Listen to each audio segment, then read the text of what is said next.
Hey guys, it's Jen, Not a Real Farm. First thing in the morning, Saturday morning in the greenhouse, and we're about to do some harvesting. Let's get to it. So here is our cucumbers. So they're right at that size now when we want to harvest them. However, the weather's changed. So take a look what's happening to the cucumbers. So my full-size cucumbers are slowing down and they're sort of giving me the odd, weird shapes where they haven't necessarily developed that great because the weather's changed and they're telling me, hey, we're going to start slowing down. Now I have a few that are still developing here that we can pick. But unfortunately, the temperatures have gotten chilly overnight, so everything's starting to slow down. These are our healthy peppers. So we're just waiting for these now to turn red. So they're beautiful. These are going to be a sweet pepper. And all I'm doing is waiting for that color change.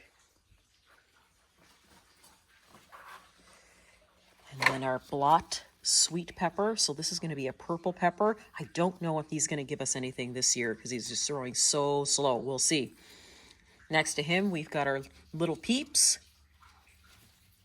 So our little peeps are just peeping. These are our micro tomatoes that we've grown this year, but you can tell everything's full of dew in here today. And the tomatoes are starting to slow down. However, they're still giving us pretty good sizes to harvest before the end of the season. Can't even believe I'm saying that right now. Turning around, my burdock is now producing seeds.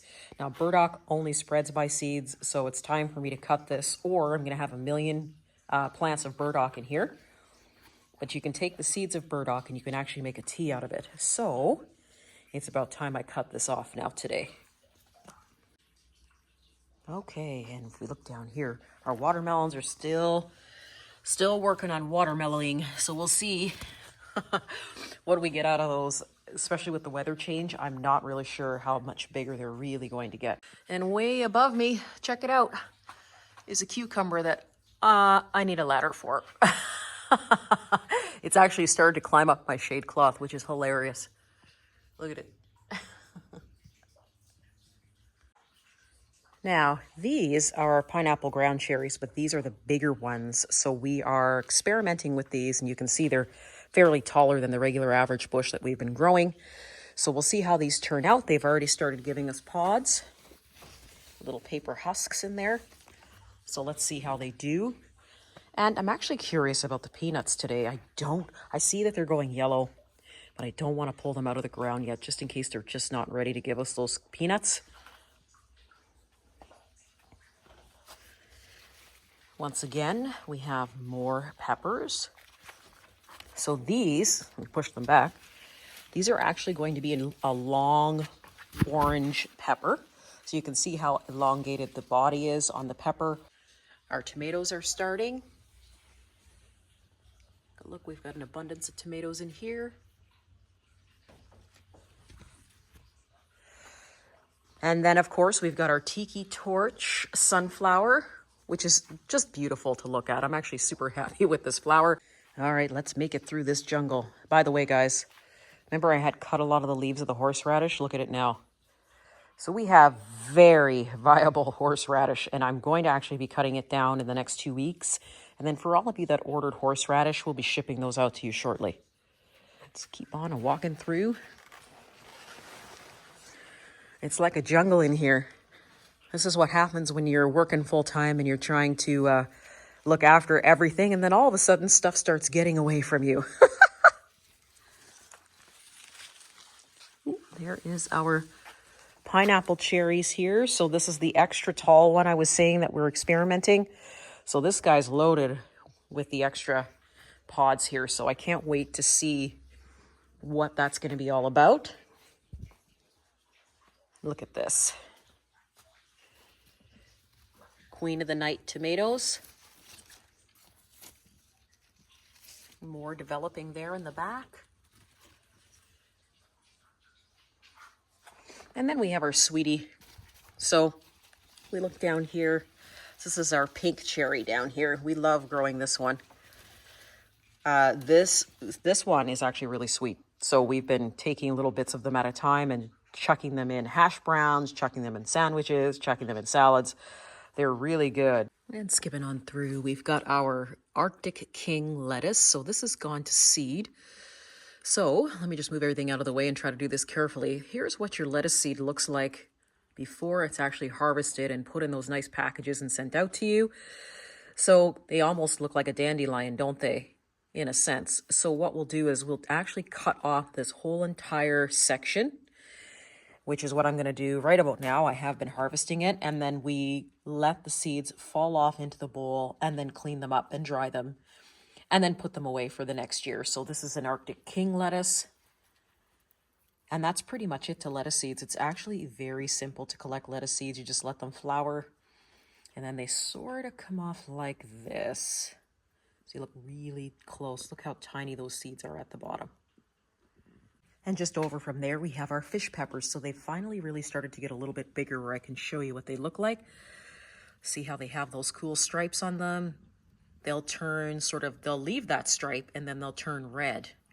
And these are what is put in Caribbean dishes sometimes for spice or flavor, and they have a really great history to them. If you have an opportunity to look up the fish pepper history, it's very, very interesting. So we've got about 4 of these plants planted here, and we're going to be collecting the seeds from them, but they're all full of flowers, you can see. And they're all producing. So we'll definitely be able to put these in the store this year as well, but really, really cool. And over from that, we have our orange stoplight peppers. So just a medium-sized pepper. As a matter of fact, I can pick this guy. Let's see here. Just a little medium-sized sort of pepper that you can put on your nachos or have as a snack. And they taste really sweet. So we've got an abundance of these that are growing. You can see here. This one is probably ready. I could probably take that one, but we'll leave them there and we'll use this today for lunch. And I do want to show you one more pepper.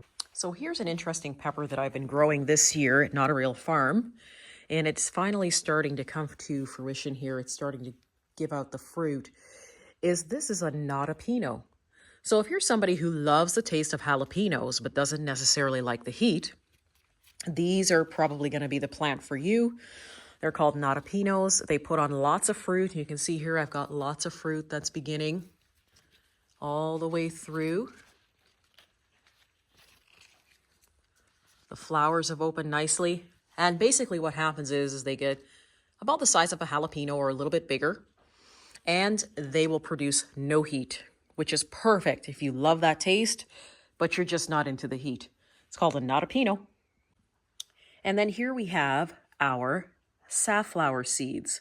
So I was growing saffron for a little while, and I found saffron to be very, very needy.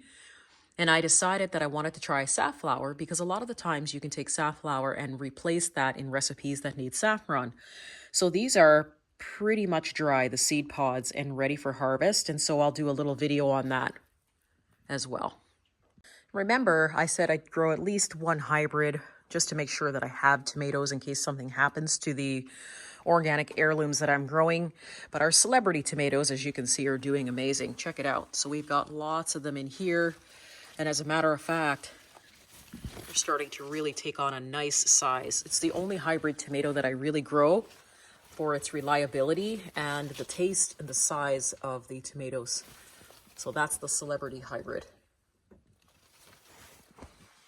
And then just by the celebrities, we have mini red bell peppers that are actually developing. So they will never get any more bigger than this. They're just a mini snack pepper. See, they're all starting to develop up here as well. And they're quite tall. They're over a foot tall. And you will get abundance of these mini red peppers that sort of hug the stem. They're here too. And they act as great snack peppers for your lunch or just tossing in a salad. I only grew the red ones this year, so hopefully we'll see how they turn out. But so far, they're doing amazing. All right, let's get in here. So guys, I've already started planting for fall.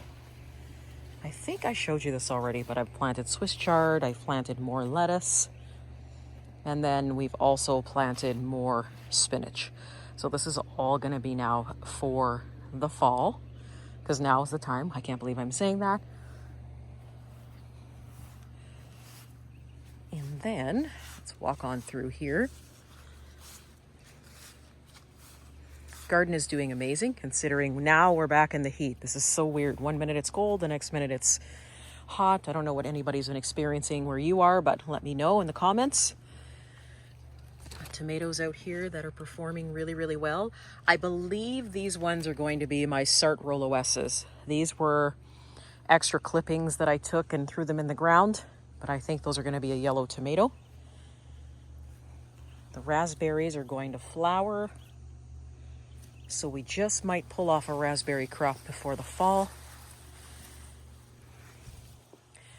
And once again, we've got tomatoes forming on those clippings that I took. Now this one is going to be a cherry tomato, and my feeling is, if I move around here so you can see, because I trimmed these up quite a bit since the last time I took video for you, these are going to be my blueberry cherry tomatoes. One of my favorite cherry tomatoes. Now for fun, I planted inside the greenhouse a blue cherry and a red cherry together. So I wanted to see what kind of color we'd get out of that, just for fun. I like to experiment. These ones, once again, I believe are going to be my Sartrolloes tomatoes. Let me get out of the sun here, because I'm casting a shadow here. So it's going to be definitely a beefsteak. You can tell by the shape.